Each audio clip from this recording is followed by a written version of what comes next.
you ever had a day that pulled you out of bed before the alarm clock? A day so exciting you didn't need to be pushed because the pull was stronger than any push. That's what I call a compelling future. A future so magnetic, so clear, that it reaches back into the present and says, come on, let's go. And suddenly, discipline doesn't feel like discipline. It feels like destiny. You see, the clearer you make the picture, the stronger the pull becomes. Vague goals don't pull. They whisper, but they don't shout. And life is too demanding to be moved by whispers. You need a vision that shouts, that grabs you in the morning, that keeps you awake at night. A picture that tells you, if you pay the price, this is what you can have. This is who you can be. This is what you can create. And let me tell you something about the future. It's already speaking to you. The question is, do you like what it's saying? If the future you see is filled with disappointment, fatigue, and regret, guess what? It will pull you too, but in the wrong direction. Because the future has a force, positive or negative. And if you don't design it, by default, it gets designed for you. That's why I say, sit down and think. What do you want? Who do you want to become? What places do you want to see? What legacy do you want to leave? Take out a piece of paper and start sketching. Not just the money, though money's important. Not just the career, though career is important. But the full life, the health, the relationships, the contribution, the adventure. Because a picture half drawn won't pull. Only a picture in full color, rich in detail, has the power to drag you across the obstacles. Now, some people say, but Mr. Rohn, what if I dream and it doesn't happen? I say, what if you don't dream and it does happen? The average life, the small paycheck, the broken health, the empty calendar. That's the risk you run by not designing. If you reach for the stars and miss, you still land on something better than the ground. But if you don't reach at all, the ground is guaranteed. So here's the truth. The future is not something to fear. The future is something to be attracted to. The pull of the future is the secret fuel. It makes sacrifice easier. It makes discipline sweeter.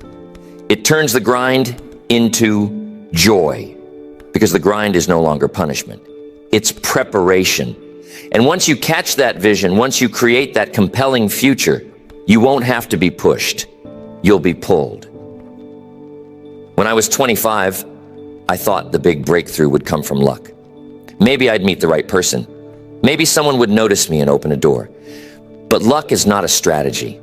And hoping the future will change without you changing, it's a false hope. One evening I was sitting with Mr. Schoaf, and he said something that changed everything for me. He said, Jim, if you want things to change, you have to change.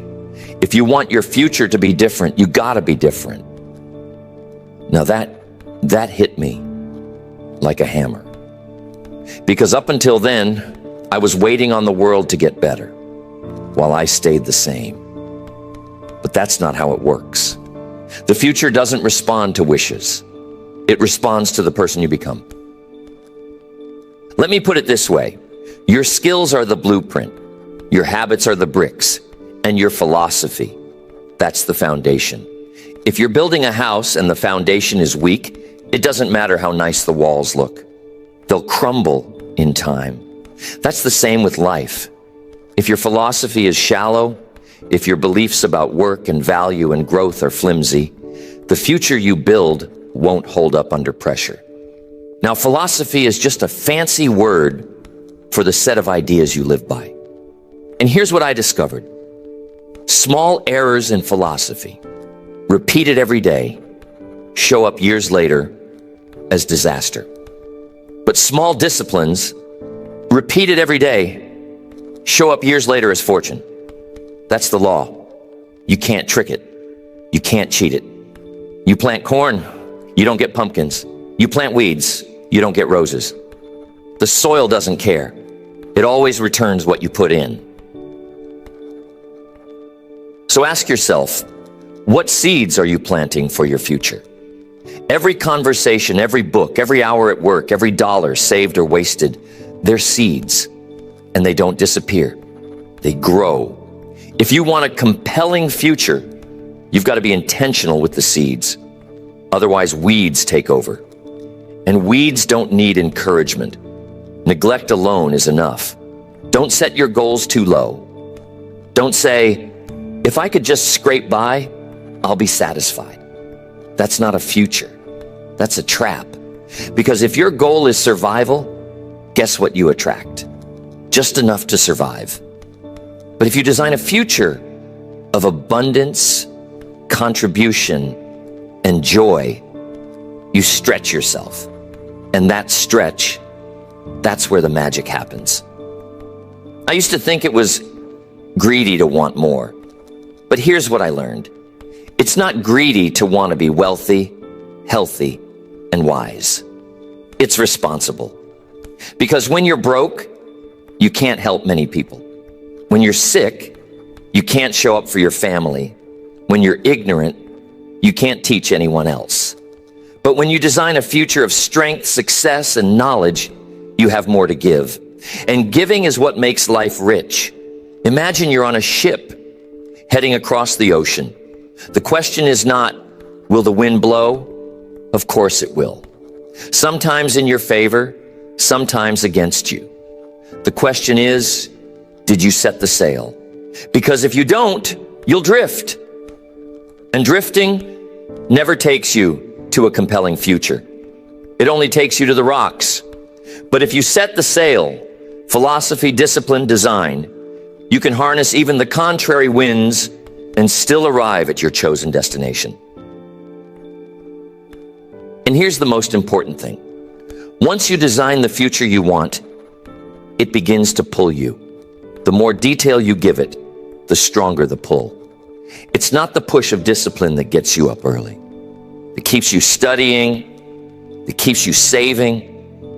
It's the pull of the vision. Discipline is necessary, but vision makes discipline easy. So tell me, have you written it down, not in your head, but on paper? Because something almost mystical happens when you take the invisible future and put it into visible words. Suddenly, it's not just a dream, it's a plan. And plans pull harder than fantasies. A fantasy fades, a plan holds. That's the foundation. Change your philosophy, plant the right seeds, set your sail, and put your future in writing. Once you've done that, you've taken the first step toward creating a future that doesn't just arrive. It arrives by your design. Clarity is power. The future only pulls with strength when the picture is sharp. A vague picture doesn't excite the soul. A blurry vision doesn't get you out of bed. You've got to make it vivid. You've got to make it detailed. I remember when I first started writing out goals. At the beginning, I'd write things like, I want to be successful. I want to have more money. I want to be happier. Sounds good, right? But those words didn't move me. Why? Because more is not magnetic. Successful is not specific.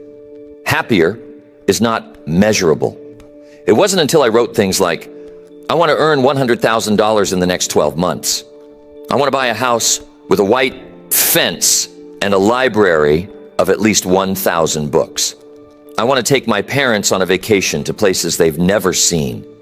That's when it became real. That's when the pull started. See, the mind works in pictures. If I say apple, you don't see the letters of the word. You see the fruit. And the clearer the picture, the stronger the emotional charge. That's why you've got to make the picture of your future as detailed as possible. Write it out. Draw it out. Talk about it until it feels alive. But here's what I also learned. The size of your vision determines the size of your life. Small vision, small life. Big vision, big life. And most people sadly live with visions too small. They think, if I could just get by, that'd be enough.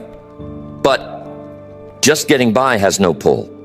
It has no magnetism. It doesn't stir the heart. It doesn't call you into greatness. So tell me this. What would happen if you multiplied your vision by 10? Not just enough money to pay the bills, but enough to change your family tree. Not just enough health to survive, but enough energy to run, play, and live strong for decades. Not just enough learning to keep up, but enough wisdom to lead others. Suddenly the future starts calling in a voice you can't ignore. Now, there's a danger here.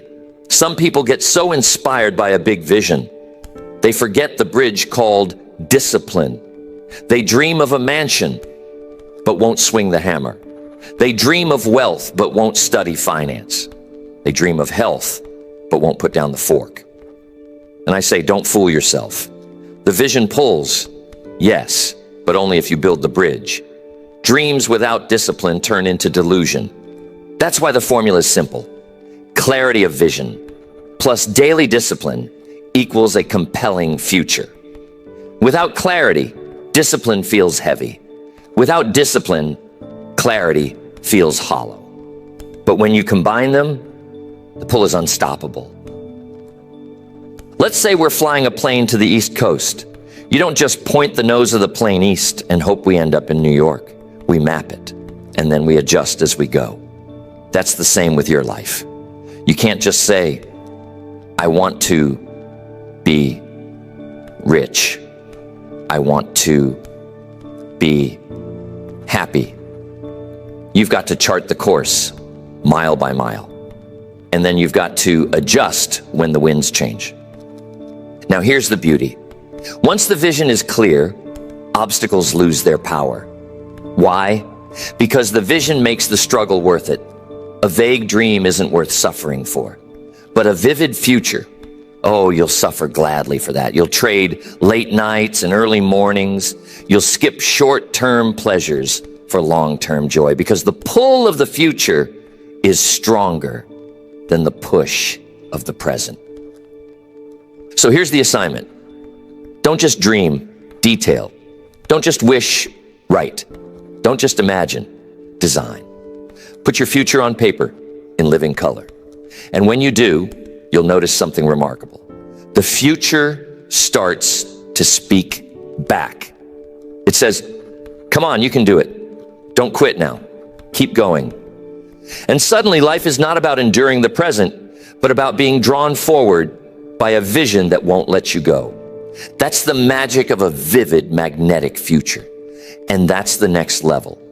Making the picture so alive, so clear, so big, that it becomes irresistible. A vision is powerful, but without daily practices, it's like a painting hanging in a museum. Beautiful to look at, but not alive in your life. The question is, how do you bring that vision down out of the clouds and anchor it into the ground of daily action? Because the future doesn't arrive in one leap. It arrives in steps, repeated steps, ordinary steps taken consistently. When I started to change my own life, I didn't win the lottery. I didn't stumble on a miracle. I started keeping a journal. I started reading books. I started changing my conversations. Those were small changes, but they were daily. And small disciplines, multiplied by time, create the bridge to your future. Think of it like this. Your vision is the blueprint, but your habits are the hammer and nails. If you have a grand design, but never swing the hammer, the house never gets built. But if you swing the hammer every day, even for an hour, the walls go up, the roof goes on, and one day you walk through the front door of the house you designed. Mr. Schoaf used to say, work harder on yourself than you do on your job. And at the time, I didn't fully understand it. But he explained, you see, your job makes you a living, but your personal growth makes you a fortune. If you just work at your job, you might survive. But if you work on yourself, you can create a future that pulls you forward. So I started a new habit. Every day, read for at least 30 minutes. Not the newspaper, though that has its place, but books that stretched me. History, philosophy, biographies of successful men and women. And slowly my vision began to feel closer, more real, because I was equipping myself to step into it. But daily practices aren't just about reading. They're about aligning your present with your future. If your future self is healthy, then today's practice is exercise and good nutrition.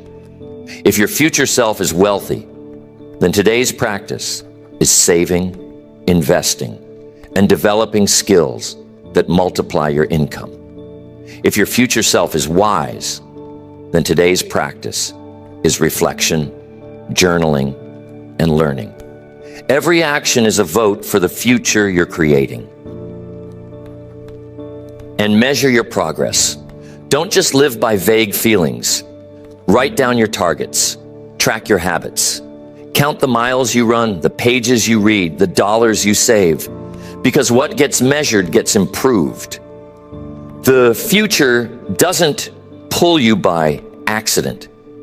It pulls you because you're making it visible, trackable, undeniable. But here's the thing. Neglect works the same way as discipline. Neglect a day, it doesn't seem like much. Neglect a week, still not much damage. But neglect a month, a year, suddenly you've drifted so far from the vision, you can't even see it anymore. That's the danger of neglect. And the tragedy is, it doesn't shout.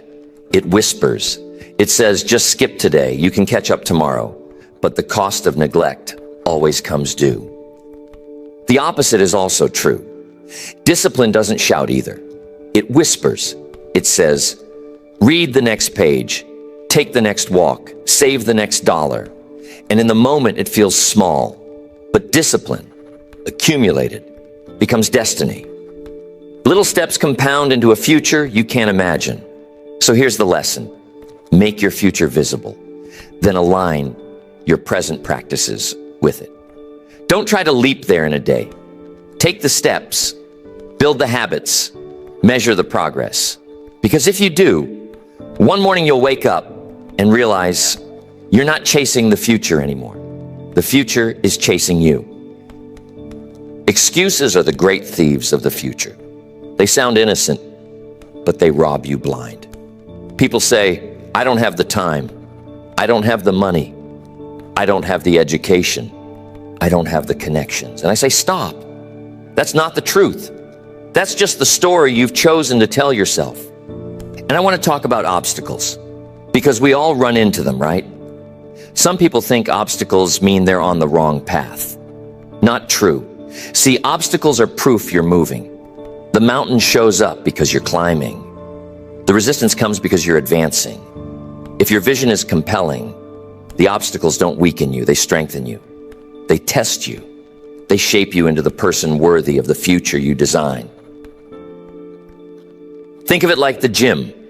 You don't grow muscle by lifting air. You grow by lifting resistance. The weight is the very thing that makes you stronger. In life, challenges are the weight. And your compelling future is what makes you pick up the bar again and again. Without a vision, the weight feels pointless. With a vision, the weight feels purposeful. And here's the truth. The bigger the vision, the bigger the obstacles. If you design a small future, you'll face small problems. If you design a great future, you'll face great problems. But I'd rather wrestle with great problems that lead to a great life than small problems that lead nowhere. The key is to let the future pull you through the obstacle instead of letting the obstacle block you from the future. One time, I was traveling with a friend, and we hit terrible weather. Planes were delayed, connections missed, luggage lost. My friend was frustrated, ready to quit the trip. So I stopped and I asked him where we were headed. When he answered, I reminded him that the storm didn't change the destination, and he laughed because he knew it was true. The storm just slowed us down, but the destination was still waiting. And that's life. The storms will come, but the future doesn't cancel. It waits. The only question is, will you keep moving? Excuses cancel the journey. Obstacles test the journey. But a compelling future guarantees the journey. It keeps you moving when the push is gone. It gives you energy when fatigue sets in. It whispers to you when the voices of doubt get loud. So let me challenge you tonight. What excuses have you been holding on to? Write them down, then burn the paper. Tear it up. Throw it out. Do whatever you must to stop carrying them into your future. Because the future doesn't respond to excuses. It responds to effort. It responds to growth. It responds to courage. And when the obstacles come, don't curse them. Thank them. They are your training. They are your proof that the future you designed is worth it. Because if it were easy, everyone would do it. And if everyone did it, the reward would not be extraordinary. Obstacles separate the dreamers from the doers, the talkers from the builders. Let them separate you into the builder's camp. A compelling future doesn't eliminate obstacles, but it does make them bearable. And in time, you'll look back and realize the obstacles weren't just something you overcame. They were the very thing that made you into the kind of person who could handle the future you created. A compelling future isn't just about money. It's about the whole of life. Wealth, yes, but also health, relationships, contribution, adventure. If you only design one part of the picture, the rest of your life will stay blurry, and a blurry picture won't pull you with the same force. So ask yourself if you've designed all the areas, or are you leaving some to chance? Because neglect in one area eventually weakens the others. If your health fails, your wealth suffers. If your relationships collapse, your joy diminishes.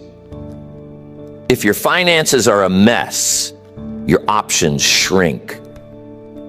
A compelling future is whole. It's balanced. It's all the pieces working together. And here's what I found.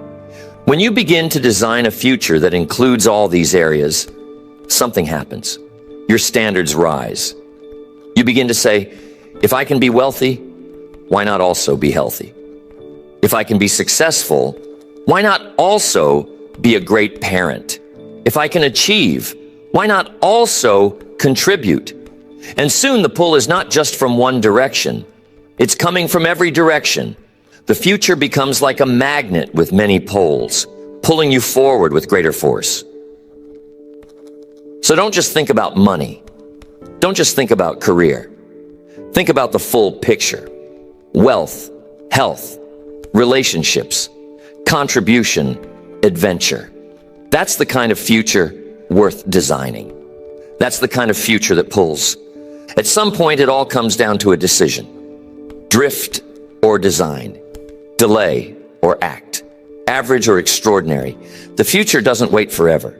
It keeps moving. And if you don't grab hold, you'll find yourself 10 years from now, 20 years from now asking, where did it all go? I used to say to myself, someday I'll get around to it. Someday I'll change. Someday I'll be serious. But someday is a dangerous word. Someday robs you of today. Someday keeps you comfortable while the clock keeps ticking. And the truth is, the clock is not your friend.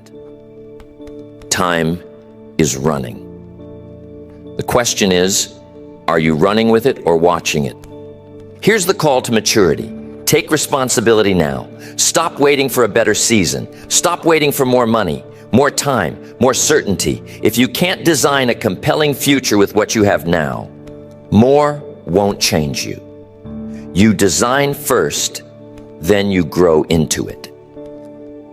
I've seen people get serious after a health scare, after a financial collapse, after a relationship ended. And I always thought, why wait for tragedy to wake up? Why not let vision wake you up? Why not let the pull of a better future get you out of bed before disaster forces you? That's maturity, choosing to act before you're cornered. So someday life will offer you two roads, the road of drift and the road of design. The road of drift is easy. No effort, no responsibility, just go with the flow. But drift always takes you downhill. The road of design requires thought, discipline, courage. But design takes you uphill. It takes you to strength, success, and significance. And here's the truth. Nobody can walk that road for you. A mentor can guide you. Your friends can encourage you. But you've got to take the steps. You've got to pay the price. You've got to decide. And once you decide, the future will begin to pull you in ways you never imagined. You know, two different people, 10 years from now, one is living a life of abundance, health, strong relationships, contribution, joy. The other is tired, broke, disappointed, full of regret. What's the difference? Not luck, not fate, not chance. The difference is design. One took responsibility, set the sail, drew the picture, walked the road. The other drifted, and the future gave them both exactly what they designed. One by choice, the other by neglect. So don't drift. Decide. Don't delay. Act. Don't wait for the push. Create the pull. Because once you do, the future will reach back and pull you forward. And that's when life becomes exciting. That's when discipline feels like destiny. That's when you're no longer just living, you're being pulled by the power of a compelling future. And here's the truth, you don't get to escape the future. One will come, whether you build it or not. The only question is, will it be the one you wanted or the one that just happened? And if it just happens, chances are it won't be the one you dreamed of. Life tends to default to average when you don't design it to be extraordinary. You think you may have plenty of time. Some of you have plenty more than me. But seriously, 10 years sounds like a long time. But that same 10 years will pass in the blink of an eye. The question is, where will you be when it does? 10 years from now, will you be proud of your harvest or disappointed with your neglect? 10 years will tell the story, but you write the script tonight. So take out a piece of paper and write down what you want your future to look like. Not vague wishes, real details. Write down the income, the health, the relationships, the contribution, the adventure. Write it like it's already real, and then ask yourself, what daily practices do I need to start now? Because the secret is not in someday. The secret is in today. And once you've written it down, make the decision to eliminate excuses. Tear them up, burn them. Stop telling yourself the story that holds you back. Replace it with the vision that pulls you forward. Because excuses chain you to the present, but vision pulls you into the future. The future is not something to be endured. It's something to be created. And once you create it, it will create you. It will shape you, strengthen you, stretch you. It will pull you across the obstacles, across the fatigue, across the doubts. And one day you'll look around and realize you're living the life you once only dreamed about. But it starts now. Not tomorrow, not next week, not after the next paycheck or the next promotion. Now. Because if you don't start now, the drift begins. And drift is the silent killer of dreams. So will you be a drifter or a designer? Will you let the future happen to you, Or will you build a future so compelling, so magnetic, that it won't let you go? The pen is in your hand. The picture is waiting to be drawn. The sail is ready to be set. Choose design. Choose vision. Choose the pull of a compelling future. And let that future call you forward into the life you were meant to live.